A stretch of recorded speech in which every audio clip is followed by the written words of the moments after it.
Xin chào các bạn, chào mừng các bạn đến với kênh Nagi Kiếm Hiệp và Huyền Sử. Đây là một video chủ đề kiếm hiệp Kim Dung, nơi chúng ta sẽ cùng khám phá những bí mật thú vị ẩn sau tên gọi của các nhân vật nổi tiếng. Bạn có biết rằng lệnh Hồ Sung không chỉ là một cái tên độc đáo, mà còn chứa đựng cả tinh thần tự do và phóng khoáng.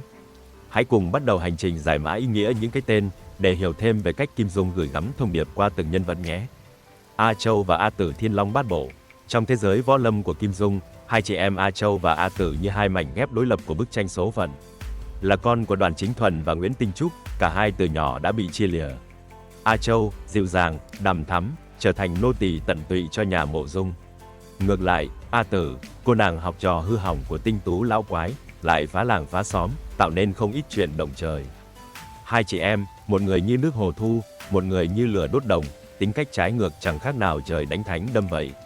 Cái tài tình của Kim Dung nằm ở chỗ ông không chỉ xây dựng nhân vật qua hành động mà còn thông qua tên gọi. Châu, Chu, nghĩa là màu đỏ, một sắc chính, tượng trưng cho sự ngay thẳng, đoan chính.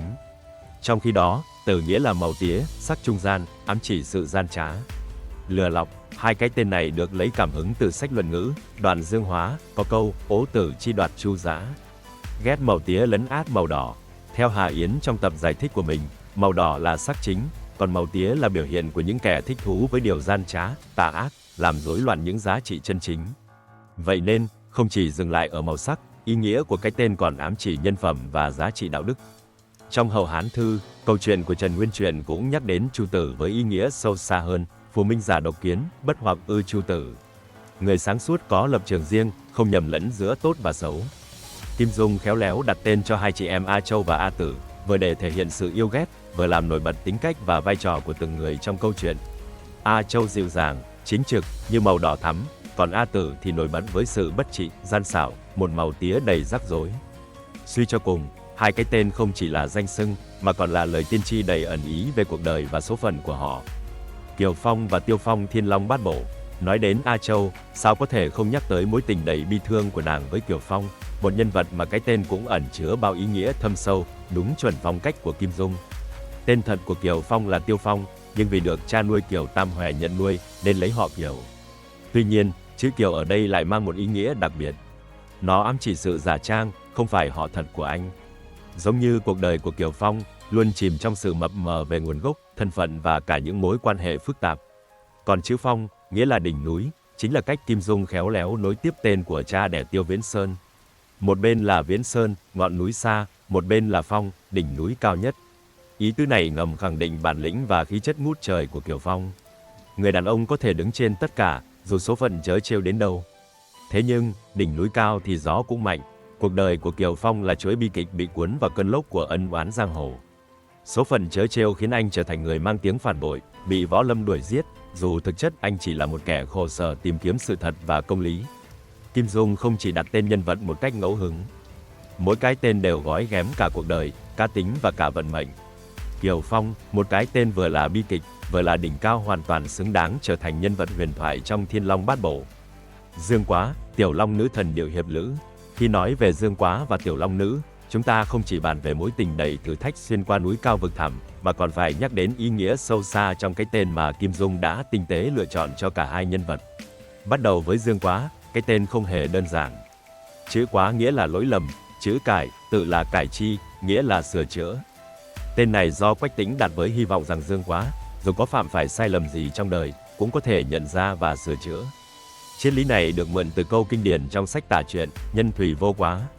Quá nhi năng cải, thiện mạc đại yên, ai mà chẳng có lỗi, nhưng nếu biết sửa lỗi, thì chẳng gì tốt đẹp bằng. Cái hay của Kim Dung là tên gọi của Dương Quá không chỉ là lời nhắn nhủ của Quách Tĩnh mà còn gói gọn cả hành trình phát triển nhân vật. Dương Quá, từ một cậu bé bướng bỉnh, ngỗ nghịch, đã phải trải qua biết bao thử thách để trở thành một đại hiệp dám sống, dám yêu và sẵn sàng đối mặt với lỗi lầm của mình. Còn Tiểu Long Nữ, người tình trong mộng của Dương Quá, là nhân vật mang vẻ đẹp lạnh lùng, thoát tục, tựa như bước ra từ huyền thoại. Chữ Long Nữ gợi nhớ đến con gái của Long Vương trong truyền thuyết. Nhưng hình tượng của nàng còn được cho là lấy cảm hứng từ nhân vật nữ thần trong chương Tiêu Giao Du của sách Trang Tử. Một người là lỗi lầm cần sửa, một người là nữ thần thoát tục. Sự kết hợp này tưởng như bất khả thi, nhưng lại trở thành biểu tượng bất hủ của tình yêu vượt qua mọi rào cản. Kim Dung không chỉ sáng tạo nên nhân vật mà còn tạo ra một thế giới mà mỗi cái tên đều mang theo câu chuyện. triết lý và đôi khi là cả những hy vọng thầm kín. Và câu chuyện về Dương Quá và Tiểu Long Nữ, một sai lầm lớn gặp gỡ một giấc mơ lớn, mãi mãi khiến người đọc ngẩn ngơ và thổn thức. Lệnh Hồ Sung và Nhậm Doanh Doanh tiếu ngạo giang hồ. Nếu nói đến những cặp đôi đáng nhớ trong tiểu thuyết Kim Dung, thì Lệnh Hồ Sung và Nhậm Doanh Doanh chắc chắn là một tượng đài. Nhưng bạn có biết rằng, ngay từ tên gọi, Kim Dung đã khéo léo cài cắm triết lý sâu sắc. Bắt đầu với Lệnh Hồ Sung, chữ Sung nghĩa là trống rỗng, thoáng đạt. Điều này không chỉ mô tả tính cách phóng khoáng, tự do của anh, mà còn phản ánh tình cảnh khốn khó trong phần lớn câu chuyện, khi anh thường xuyên mất nội công. Càng thú vị hơn khi cái tên này lại gắn liền với tuyệt chiêu hấp tinh đại pháp, thứ võ công kỳ quái khiến đan điền trống rỗng không tụ khí, ngược hẳn với những môn võ công thông thường. Chữ Sung vì thế vừa là tên, vừa là định mệnh của Lệnh Hồ Sung, biến anh trở thành một kẻ vơi thực sự trong giang hồ. Ngược lại, Nhậm Doanh Doanh mang chữ Doanh, có nghĩa là đẩy. Tên của nàng không chỉ đối lập với Lệnh Hồ Sung, mà còn tượng trưng cho tính cách tràn đầy cảm xúc và sự hy sinh dành cho người mình yêu. Một số người cho rằng cái tên này lấy cảm hứng từ sách cổ thi thập cửu thủ, với câu Doanh Doanh lâu thượng nữ, người con gái trên lầu cao, đầy đặn và kiều diễm. Điểm thú vị nằm ở sự kết hợp vơi và đầy giữa hai nhân vật này.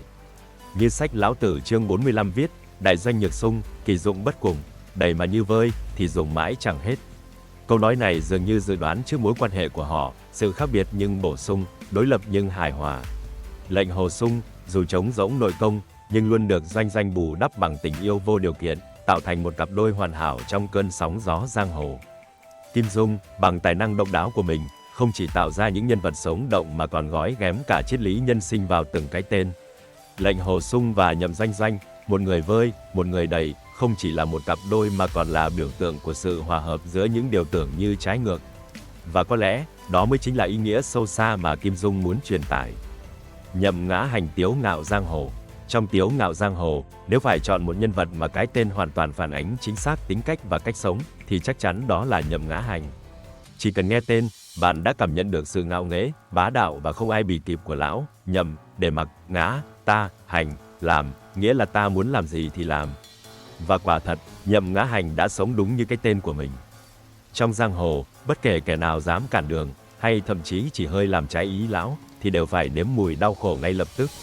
Với võ công thâm hậu và sự tàn nhẫn không ai sánh kịp, lão không ngần ngại biến giang hồ thành sân khấu riêng để thể hiện quyền uy tuyệt đối của mình.